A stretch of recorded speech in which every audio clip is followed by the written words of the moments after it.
Maka itu keutamaan sholawat sudah tidak diragukan lagi sebagai salah satu kunci solusi kehidupan. Hidup kok sulit, hidup sering susah, perbanyak baca sholawat. Itu sudah jaminan. Tidak masuk akal karena akal kita yang geblek. Tapi iman kita yang bisa menerima. Kalau kita iman, insya Allah.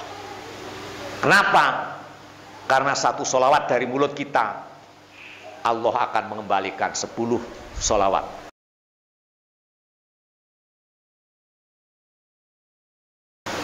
Para jamaah mushola mubarakah yang dirahmati Allah Subhanahu wa Ta'ala,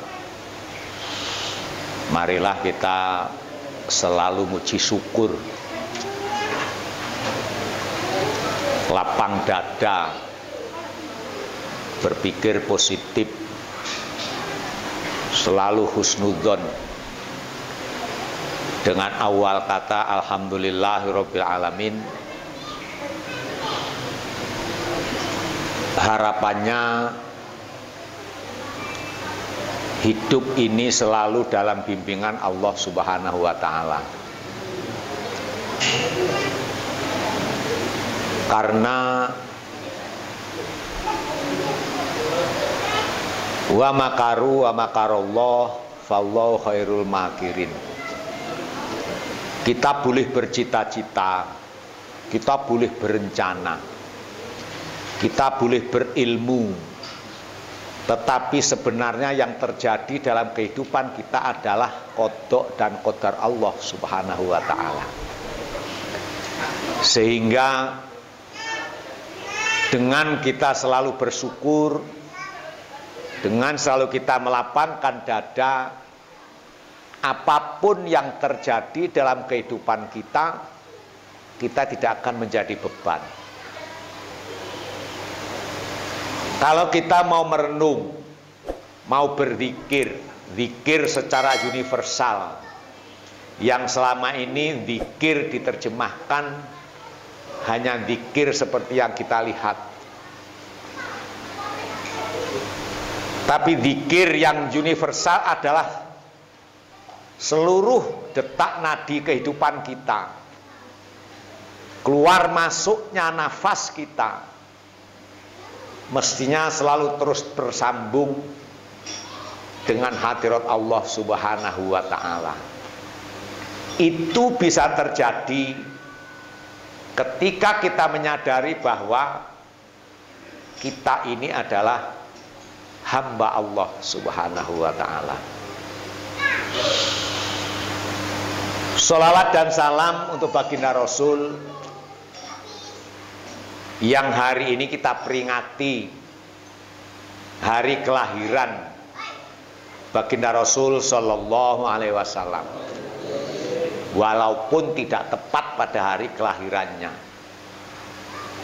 Karena apa? Memperingati kelahiran junjungan kita, kekasih kita, kebanggaan kita, pemimpin kita, pembimbing kita. Itu adalah salah satu dari ungkapan syukur. Seandainya tidak ada Muhammad lahir ke muka bumi ini, maka kita juga tidak ada di muka bumi ini. Karena beliaulah kita menjadi manusia, manusia yang dimuliakan oleh Allah Subhanahu wa Ta'ala. Jamaah yang dirahmati Allah Subhanahu wa Ta'ala, secara syar'i memang peringatan Maulid Nabi tidak ditulis. Kalaupun toh ada ungkapan-ungkapan, hadis itu tingkatannya pada asar, adalah ungkapan-ungkapan para sahabat yang kemudian digantungkan pada baginda Rasul Shallallahu Alaihi Wasallam. Barang siapa yang memperingati kelahiranku, maka dia akan bersamaku kelak di surga. Itu hadis masih diperselisihkan, tetapi banyak ulama kemudian memberikan satu solusi. Kita memuliakan orang yang kita cintai. Bahkan Allah sendiri memerintahkan supaya kita mencintai Rasulnya. Cara apapun yang kita lakukan mengekspresikan kecintaan, kita tidak butuh dalil. Kita berbuat baik, gak usah nunggu dalil. Itu maksudnya. Kenapa? Itu bukan masalah syariah. Bukan hal-hal yang berkaitan dengan apa yang ditetapkan dan ketetapan Allah Subhanahu wa Ta'ala. Tetapi itu adalah ekspresi kecintaan. Sampai ada pameo Indonesia, kalaupun toh kita dilanda rasa cinta, tai kucing pun dianggap rasa coklat. Nah, ini ulama dulu juga menggambarkan ainur ridho an kulli aibin kalilatun kama anna anasuhti tubil masawi. Orang yang dirasuki rasa cinta, dia tidak akan pernah melihat aibnya. Tetapi ketika dirasuki rasa kebencian, orang tidak akan melihat kebaikannya sama sekali. Ini pentingnya.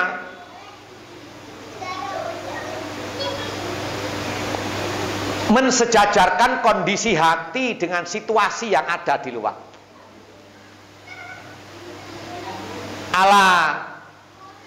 Alladzina amanu wa tatmainnul qulub ala bidzikrillahi tatmainnul qulub. Orang yang selalu ingat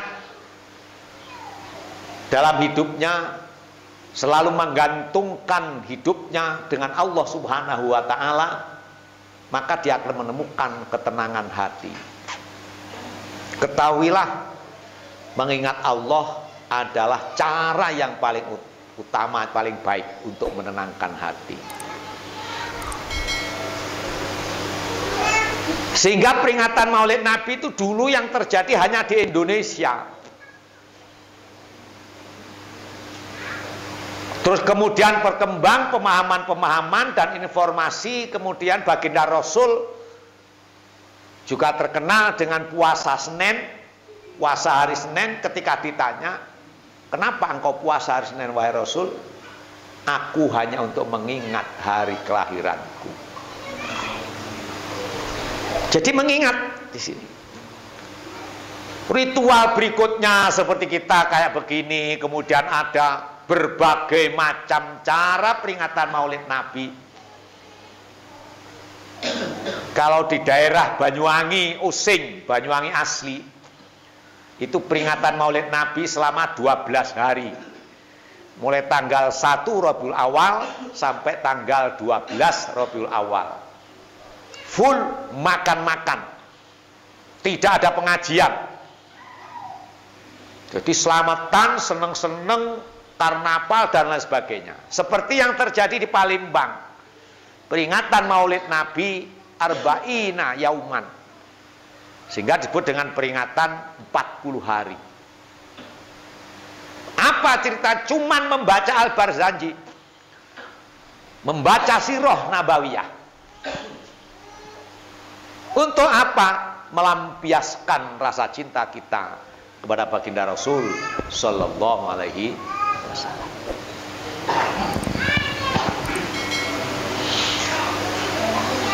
Kemudian di era milenial,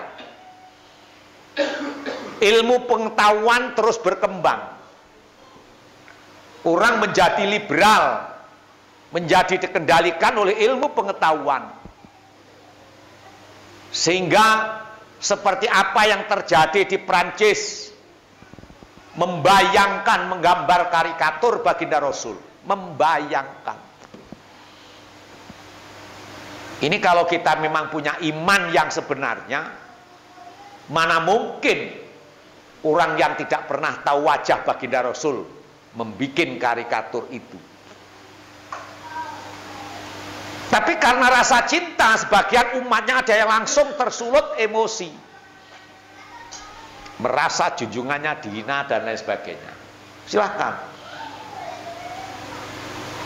Dan ini kalau diterus-teruskan akan menjadi perang dunia ketiga itu nanti. Oleh karena itu, dalam kesempatan yang baik ini, saya tidak akan bercerita tentang kelahiran baginda Rasul, kecuali yang sedikit. Jadi dalam Al-Barzanji disebutkan, ketika menjelang kelahiran baginda Rasul, datanglah bidadari dari surga, satu Siti Asiyah istri Fir'aun, dan yang kedua Bunda Maryam, ibunda Nabiullah Isa alaihissalam. Konon menurut cerita yang lain ada Ibu Hawa, istri Nabiullah Adam alaihissalam, dan Siti Sarah, istri Nabiullah Ibrahim alaihissalam. Itu mutawatir, karena yang membidani kelahiran baginda Rasul 2 bidadari itu, atau 4 bidadari itu. Sebagai peringatan panitia utama Maulid Nabi, yang pertama malaikat Jibril, kedua Israfil, ketiga Mikail, dan keempat penjaga gawang bansernya Israel. Yang mengedarkan undangan, menyampaikan ke sana kemari, malaikat Jibril alaihissalam. Karena memang sudah ditakdirkan oleh Allah menjadi manusia utama. Dan konon menurut cerita dalam Al-Barzanji, para malaikat itulah yang kemudian membacakan sholawat atas kelahiran baginda Rasul Sallallahu Alaihi Wasallam. Maka itu keutamaan sholawat sudah tidak diragukan lagi sebagai salah satu kunci solusi kehidupan. Hidup kok sulit, hidup sering susah, perbanyak baca sholawat. Itu sudah jaminan. Tidak masuk akal, karena akal kita yang geblek. Tapi iman kita yang bisa menerima. Kalau kita iman, insya Allah. Kenapa? Karena satu sholawat dari mulut kita, Allah akan mengembalikan 10 sholawat. Dan 10 sholawat dari 10 malaikat, yang setiap satu malaikat membawa 1000 malaikat, menjadi 10.000 sholawat dari malaikat-malaikat Allah. Begitu terus mendampak, tasalsul sampai tidak ada batasnya.